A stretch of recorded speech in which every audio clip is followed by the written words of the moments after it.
Saya akan membongkar semua persoalan Partai Demokrat setelah Bapak Ketua Umum. Tidak akan pernah gentar, kami akan hadapi semua itu. Jangan muncul-muncul di TV. Oleh karena itulah saya nggak pernah muncul di TV, tapi saya menghormati Pak SBY. Bahwa ia telah tertipu oleh para makelar politik.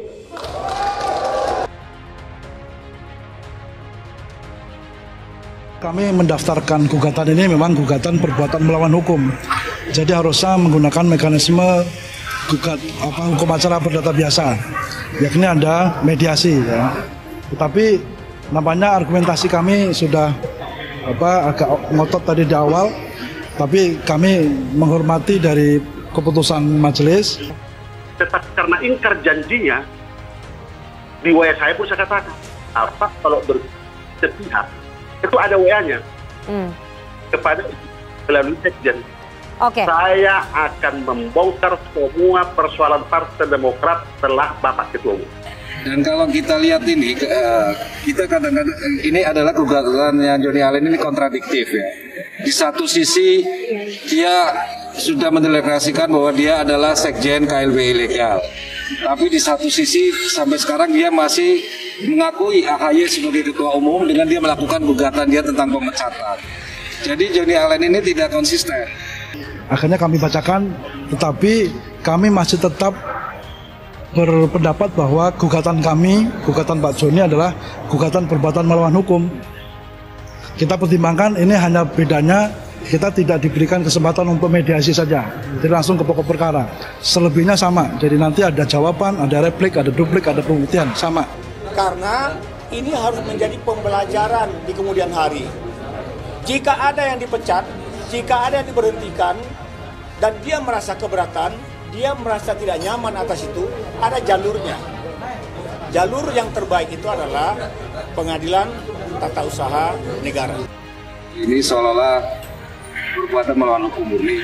Kami tetap menolak karena dari mulai posita maupun petitumnya dia mempersoalkan tentang pemecatan, jadi SK 09. Jadi kami tetap katakan bahwa ini adalah tidak perdata khusus, itu tentang parpol, sehingga hakim juga sepertinya mengabulkan, sepakat dengan kita. Siapapun yang diayani, yang dijolimi dengan cara-cara yang wajar, pastilah melakukan perlawanan. Itu adalah tindakan melawan hukum tanpa dipanggil, tanpa diproses, itu pasti. Ya, mari nanti ya yang menentukan, Tuhan juga yang menentukan begitu. Dilakukan oleh ketua-ketua DPC Partai Demokrat yang dipecat oleh AHY. Karena pemecatan itu mereka kemudian berikhtiar mencari keadilan, dan salah satu cara yang mereka tempuh adalah dengan melakukan judicial review di Mahkamah Agung. KSP Muldoko dengan pengikut-pengikutnya memproduksi lagi kebohongan-kebohongan baru, menjadi mesin yang memproduksi fitnah, hoax, dan adu domba. Itu pun karena dia masih jalan buntu, dia masih berjanji. Beni Harman ada saksinya, akan ada pertemuan berikut dengan Ketua Umum dan Sekjen, dan saya dan Beni Harman.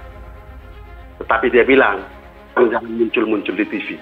Oleh karena itulah saya nggak pernah muncul di TV, tapi saya menghormati Pak SBY. Perbuatan tingkah laku buruk para pengkhianat ini, 7 kader yang sekarang sudah menjadi mantan kader karena telah kami pecat, ya, ini merupakan fakta yang terang benderang, dan karenanya tidak perlu dipanggil ya untuk didengar keterangannya lagi, dan karenanya bisa diperiksa secara khusus sesuai dengan pasal 18 ayat 4 ya, kode etik dan pedoman pelaksanaan kode etik gitu.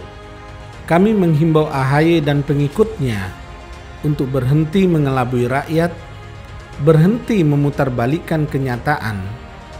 Mari kita bersikap kesatria, gentleman, sportif, dan jujur.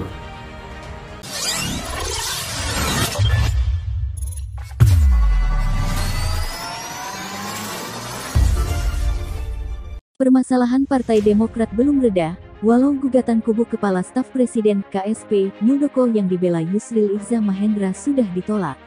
Kali ini Johnny Allen yang tak terima dirinya dipecat oleh Partai Demokrat. Johnny Allen tak tahu malu bahwa dirinya bukan siapa-siapa lagi di Partai Demokrat. lebih baik kubu Muldoko buat partai baru, pihak dari Demokrat takkan mau mempunyai kader pecundang kayak Johnny Allen.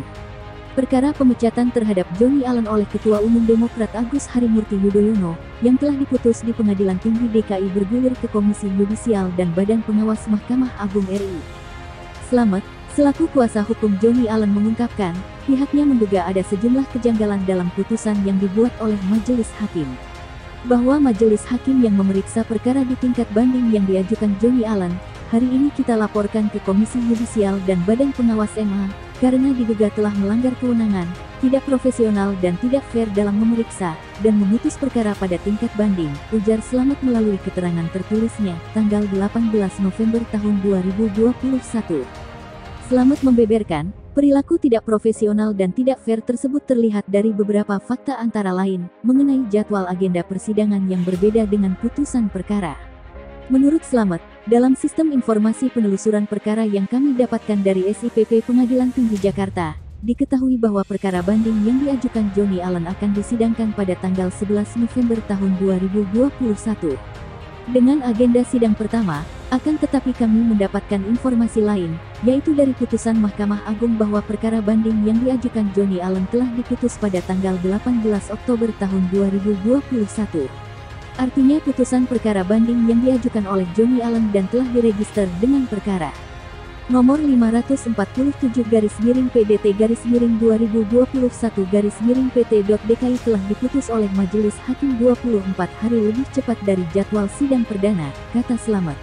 Kejanggalan kedua, menurutnya, perkara banding yang diajukan Johnny Allen diregister dengan nomor Register 547-PDT-2021-PT.DKI pada tanggal 27 September tahun 2021 dan telah diputus pada tanggal 18 Oktober tahun 2021.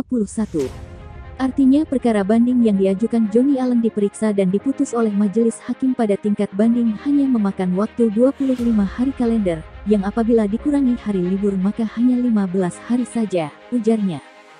Slamet pun mempertanyakan apakah yang membuat majelis yang memeriksa perkara tersebut terburu-buru seperti itu.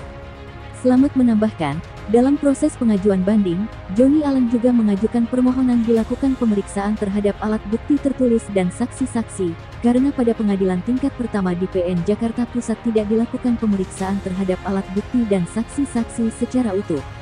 Oleh karena itu dengan mendapatkan informasi bahwa pada tanggal 11 November tahun 2021 akan dilakukan sidang perdana, maka Johnny Allen sebenarnya telah mengagendakan untuk mengikuti dan memantau perjalanan persidangan, namun ternyata majelis hakim telah memutus perkara tersebut secara tergesa-gesa pada tanggal 18 Oktober tahun 2021, 24 hari lebih cepat dari hari sidang pertama, ungkapnya. Dari hal-hal tersebut di atas, maka Johnny Allen menduga ada perbuatan tidak fair dan pelanggaran jadwal sidang yang dibuatnya sendiri. Kejanggalan ini menimbulkan kecurigaan ada dugaan permainan dalam proses bandingnya. Oleh karenanya, kami melaporkan hal ini kepada Komisi Yudisial dan Badan Pengawas Mahkamah Agung, agar diproses secara adil dan profesional sesuai harkat dan martabat hakim yang seharusnya dijunjung tinggi, kata Slamet. Pemecatannya dari Demokrat kubu AHY, jika ditemukan pelanggaran, kami minta ini ditindak tegas tanpa pandang bulu, induknya. Kasus ini memang kasus politik, sehingga rentan terhadap intervensi kekuasaan. Klien kami, Johnny Allen dipecat tanpa melalui prosedur yang benar, tidak pernah dipanggil dan dimintai keterangan tiba-tiba langsung dipecat. Hal ini juga diakui sendiri oleh DPP Partai Demokrat pimpinan Agus Harimurti Yudhoyono, kata Slamet.